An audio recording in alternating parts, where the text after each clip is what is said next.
Jeff Isaak on the board, and it's apt. We're talking about the board, so we always celebrate the national day, Jeff, and it's National Game and Puzzle Week. Specifically board games. So I'm curious if you have a favorite board game. This is what I'll be asking all the guests as well. My favorite board game right now is Aggravation. Is that just you go around and you like poke people, or is that actually it's a board game? It's an old board game. I grew up with it with my grandparents, and then when the pandemic hit and my kids had nothing to do when I was home, I ordered a bunch of board games off Amazon. Classic. And I had to get Aggravation, and they loved it. It was Aggravation, Sorry, Monopoly got too dangerous, too physical. Oh yeah, Monopoly gets aggressive. You can't play calm Monopoly. It just doesn't. It doesn't work like that. My family likes to play Aggravation, but they don't play the board game. They just play Aggravation. Right. That just aggravate each other. Exactly. Yeah, they just play it for fun. But my favorite. So when I was young, Mom's in studio with us too. And when I was young, we had a game called Tornado Rex, and it was where you had a little top at the top of a mountain, and you press a button, you'd spin it up, and you press a button, and it'd be basically it's supposed to be like a Tasmanian devil, and it would go down the mountain and knock all your little pieces that you were trying to climb up the mountain, and then the Tornado Rex would go down the mountain. It's a very silly sounding board game, but we loved it. Sounds fun. As kids, yeah. I've seen it a few times recently. I think that, like all the games, got a little bit of a revival during the pandemic. That was one benefit of the pandemic. There obviously weren't many. There were a lot of bad things that happened, but it was nice to see people getting into their hobbies. That's what happened. I have a sports memorabilia background. That's what I wrote my book in, and that's what happened with sports memorabilia too. They got out all their old cards. They got their tickets. They couldn't go to the games, so they had to have some connection to sports because sports were shut down for a while. Besides, Japanese baseball, I think was still going at that time. But yeah, so we've got a good show lined up. We've got kind of our typical subject matters. We got Pistons at 7:15 with Eric Vincent of Clutch Sports, and then we've got Zach and Carlo from the Hockeytown Rundown podcast at 7:45, and then Zach Zudernick, who's the Lakeland play-by-play guy, and also the MSU basketball host, will be coming on and talking some hoops with us, and probably some baseball too. Jeff's a baseball fan, I just found out, so maybe we'll talk some baseball with him. But I figured so Jeff always has to take the request on Saturday. He's got a great show, and everybody calls in. They play all these songs that I probably don't recognize because, as fans of the show know, I'm more of a heavy metal fan. But I'm sure they're great songs, and I do like the old country. That's the version of country that I like. This is the classic country. But I figured we'll do, since it's board game week, we'll have you be the requester, Jeff, and I've got some subject matters. We obviously got the Lions game. I was going to ask you a couple questions about your request show. That's a subject matter. We already did favorite board game. Thanksgiving, because we got that coming up, and we got a show on Thanksgiving, actually, Shane and I, so we've got some things planned there. Have some curiosity about Thanksgiving. I went to IU for school, so they're doing very well. So I always try to put them on there. Nobody chooses that, but some of the Michigan State guys do because they don't want to talk about them. So we'll end up talking about IU. You got Michigan, OSU. Do you have a college team that you root for, Jeff? It's Michigan. Is it Michigan? Yes. So that's the big one here. Yes. That's the big one coming up. Do you think they have a chance? I believe they do have a chance because I still believe that this team is still in their head. I mean, it's kind of like, prove it. It's like, well, prove it to me that you can beat us, and they haven't done that yet. Last year was the year that I think you would get into somebody's head, because that's the year that, I mean, all hope was pretty much lost at that point in time. And then that game they turned that game on its head. So the deficit between Michigan and Ohio State is not greater than last year. So if they won last year, they've got a dynamic quarterback and Bryce Underwood. We've been talking about this on the show some, because Michigan will be back. They're always back. That you knew this was going to be a little bit of a down year, quote unquote, but they've just got a young team. They lost so many coaches, so many players over the last 2 or 3 seasons that you've got to reload. And even though you've got the transfer portal and everything there and access to NIL money, you still got a young team.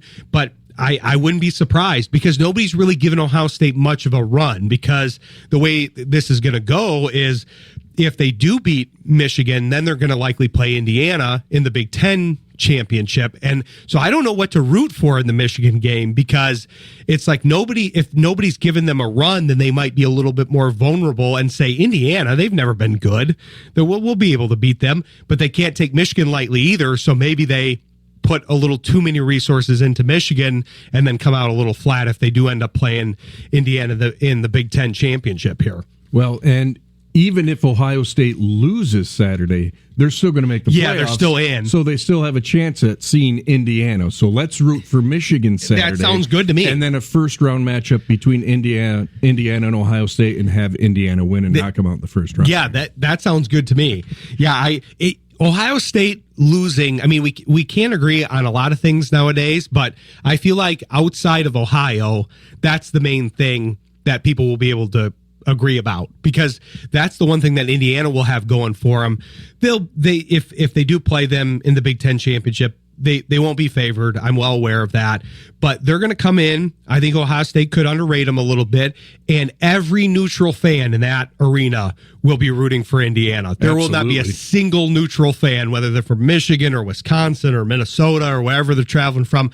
They're not rooting for, if they don't have a previous connection to Ohio State, they're not rooting for the Buckeyes. And the Big Ten championship game is in Indianapolis, exactly. Right? Oh, yeah. So absolutely. So you got kind of a home, and I mean, those fans are going to be so pumped. I mean, I went to school there in the early 2000s and had season tickets. We had to take the picture for the stadium on the day that they played Ohio State, because that's when it all looked like it was red and white, but it was just Ohio State fans. Right. That's the only time it was populated. So that's when we would take the picture. Now the stadium's packed. Those fans are mobilized. They're motivated, and it is fun to watch. So then the other teams, the Michigan fans like you, the Michigan State fans, whoever it is, all the other fans in the Big Ten are gonna then rally behind Indiana and go, hey, this is a fun team to root for. I think it's the same thing that Detroit kind of has. It's fun to be a Detroit fan. We were talking about this before the show a little bit, because you grew up in the time where it wasn't as much fun to be a Detroit fan, and then there's been ups and downs there, and now your son's getting a little bit better experience, but it's fun too now, because this is, I've made the argument before, I think this is America's team now. I mean, it's not Dallas. Dallas is not America's team. We're done with that, right? Well, Dallas won Sunday, so they're back. So they're back. Little bit, they're America's team now. Yeah. There's no question the Lions are, because they've lost for so long. And I think people literally felt bad for Detroit Lions fans, just Cleveland. I think if Cleveland started winning, they would become more popular around the country, because it's so sad to watch us lose for all these years. And when we started winning, the camera shots of the emotional of the fans, these kids crying because they're remembering their father that took them to the games, and their dad's no longer around, and they're winning playoff games. I think that it literally touched the people's hearts, and now they're rooting for this underdog, this team that's been beat up for decades and are finally winning. How can you not root for this team? I remember that the chart, they did a chart, they did some sort of survey when the Lions lost to the 49ers in the NFC Championship 2 years ago. They did a survey when there were 4 teams left. It was Detroit, San Francisco, Kansas City, and Baltimore. And they basically had a map of the country, and it was basically each state was a color. And obviously Kansas and Missouri were both for Kansas City. Yep. So that's because they're on the border there. So they got those two. California was obviously for San Francisco. Then you had kind of a weird one, because Baltimore, the Ravens had both Maryland and actually Kentucky, because Lamar Jackson had so many fans from Louisville from his college days. Okay. So he got that state.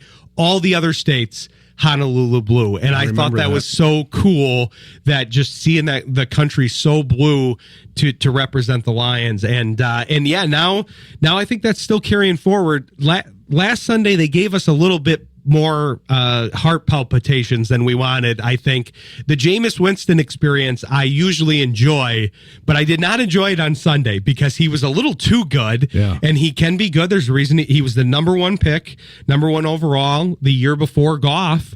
So, I mean, they played against each other, the two number one picks of those successive years, 2015 and 2016, I believe. But they played a good game. You got to give the Giants credit for playing a good game. The Lions didn't play their best game, but it all amounts in a W in the win column here. Yeah, the Giants did what they've been doing lately, and that's losing leads in the fourth quarter. They just don't know how to win yet. They'll get there. The Lions, I remember the first 2 years of Dan Campbell.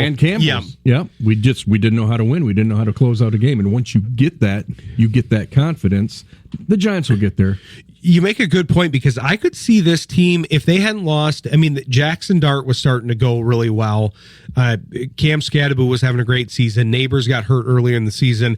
If they hadn't lost all those guys, I could see this being that type of team, especially with Kafka looked really good. Mike Kafka, who was at Kansas City and then took over in an interim basis, he might take over that team because he's been looking okay. We'll have to see who they try to go after, but he's a guy that never really got a shot as a head coach, kind of like a Campbell. This is how Campbell started. He was the interim coach for Miami, then nobody really wanted him for a little while, and then Detroit called him, and the rest is history. But I think people forget. Now people look back and go, well, I wish I had him as my coach. There's probably about 25 teams in the league that would want him over their coach.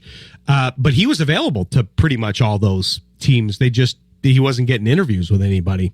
No, I think with Detroit, his grit and can you imagine that interview that he would have had with that? Oh, yeah. Oh, I would have loved to have been a fly on the wall in that interview room. He does I've seen him. It would have been interesting to see him with Holmes. Obviously, we know he's buddies with Holmes now, but to see him with Sheila Ford Hamp, who is very tiny, and obviously Martha Ford's even tinier, but they're very tiny. He does a good job of changing his. I just saw a video the other day, and it was him greeting some.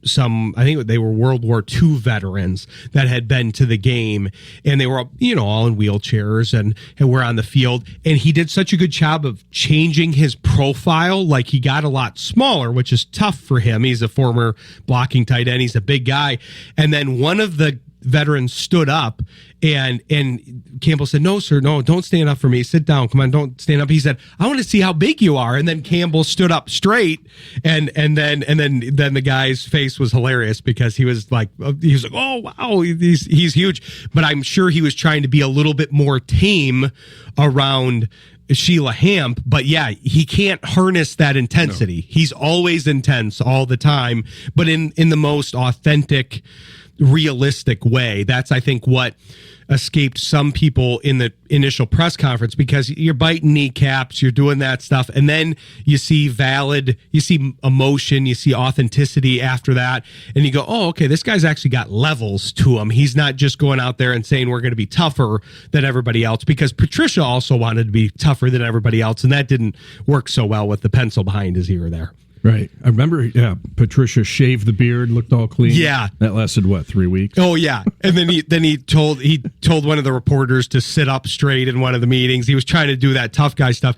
He was trying to fake it. Campbell is that for real. So, it's like you said, he's a perfect fit for this team. And I think we're finding that with the other sports, too, because we're going to bring on Eric Vincent in a second. And JB Bickerstaff is a perfect fit for the Pistons.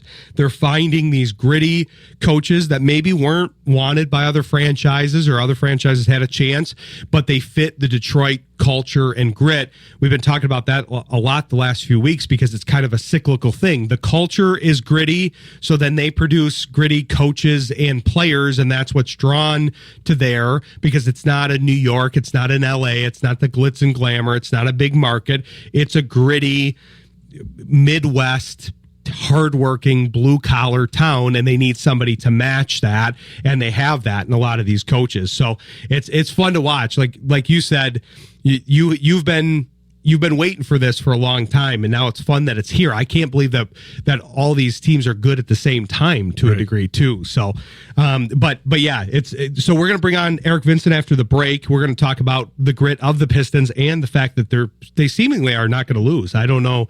Eric will tell us maybe. Amazing? Yeah, you would think like they don't feel any pressure to keep this winning streak going. None at all. They just go out and play. I was reading an article I think actually this morning, where they were talking about how there's so much synergy that we're not even aware of here, because November 24th, I think, will be the chance to have the 14th win here in a row.